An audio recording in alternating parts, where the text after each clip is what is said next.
E aí, tudo bem? Você já parou para pensar quem é que decide quanto a gente vai pagar de IPTU, de IPVA ou até no imposto de renda? Pois é, hoje a gente vai mergulhar nesse universo para entender de uma vez por todas quem tem o poder de criar os impostos que a gente paga no Brasil. Bora desvendar esse mistério? Pensa comigo. Todo ano chega o boleto do IPTU, que vem da prefeitura. Aí tem o do IPVA, que é coisa do governo do estado. E na hora de declarar o imposto de renda, o papo é com a União, lá em Brasília. Por que essa salada? Por que não há um só? É exatamente isso que a gente vai responder e a chave para entender tudo tem nome e sobrenome: competência tributária. Então, para a gente começar a organizar essa ideia, a gente precisa entender o conceito principal, a regra que comanda o jogo todo. E essa regra é a tal da competência tributária. Olha, e aqui está o pulo do gato. Competência tributária não é o ato de cobrar o imposto, de ir lá e pegar o dinheiro. Não, é algo que vem antes. É o poder, que está lá na Constituição, de criar a lei que faz um tributo nascer. É basicamente o poder de definir as regras do jogo, quem vai pagar, sobre o que vai pagar e qual vai ser o valor. E para não ter confusão, vamos separar as coisas. Uma coisa é a competência, que é esse poder de criar a lei, de inventar o tributo. Outra coisa, bem diferente, é a capacidade tributária. Essa é a parte, digamos, operacional. É a função de ir lá, fiscalizar, arrecadar, botar o dinheiro para dentro. Pensa assim, uma coisa é desenhar a planta da casa, outra é construir o muro. São funções diferentes. Certo? Então já entendemos que existe esse poder de criar tributos. Mas é a casa da mãe Joana? Cada um faz o que quer? Claro que não! Existem regras muito claras para organizar essa história e garantir um mínimo de estabilidade. Vamos ver como esse jogo funciona. Esse poder todo vem com umas travas de segurança. Resumindo esses palavrões aí da tela, o poder que é da União é só da União. Ela não pode passar para um Estado, por exemplo. Ninguém pode delegar a sua competência. Esse poder também não tem prazo de validade, não caduca.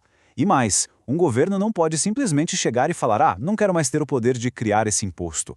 E talvez o mais curioso, ter o poder de criar é uma escolha, uma faculdade e não uma obrigação. Beleza, já entendemos o que é o poder e quais são as regras dele. Mas agora vamos para o que interessa na prática.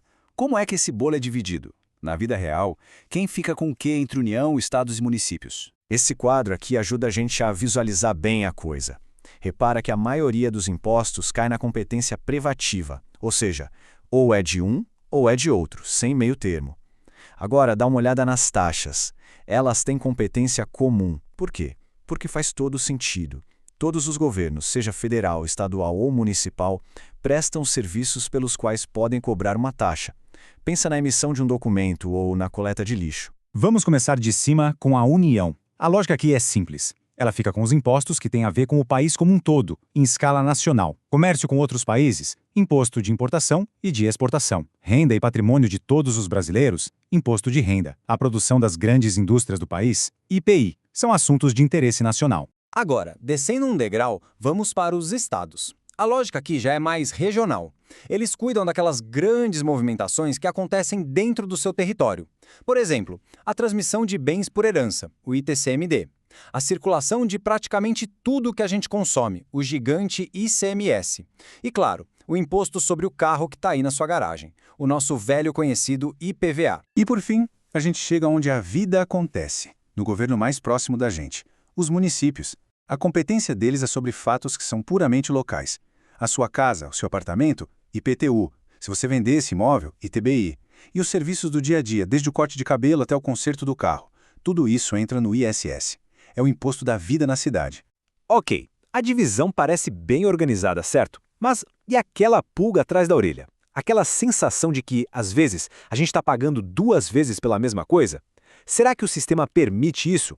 Bora investigar essa, que é uma dúvida bem comum. A regra de ouro, o mundo ideal do sistema tributário seria: uma coisa acontece, você paga um imposto para um governo. E pronto, vendeu um serviço, paga o ISS para o município e fim de papo. Este é o plano. Mas como a gente sabe, na vida real, a teoria às vezes é um pouco diferente da prática. E é aqui que a gente precisa entender a diferença entre duas coisas: bitributação e bis in idem. Bitributação é quando dois governos diferentes, tipo o Estado e o município, querem cobrar um imposto sobre a mesmíssima coisa que você fez. Isso, via de regra, é proibido. É briga na certa.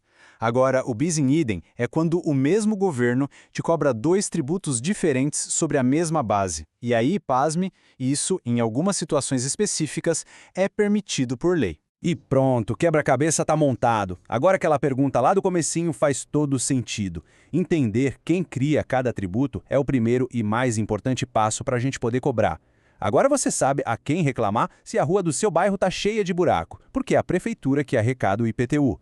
Sabe de quem cobrar por estradas melhores, porque é o Estado que fica com o IPVA. Esse conhecimento não é só técnico não, é uma baita ferramenta de cidadania. Obrigado pela companhia e até a próxima.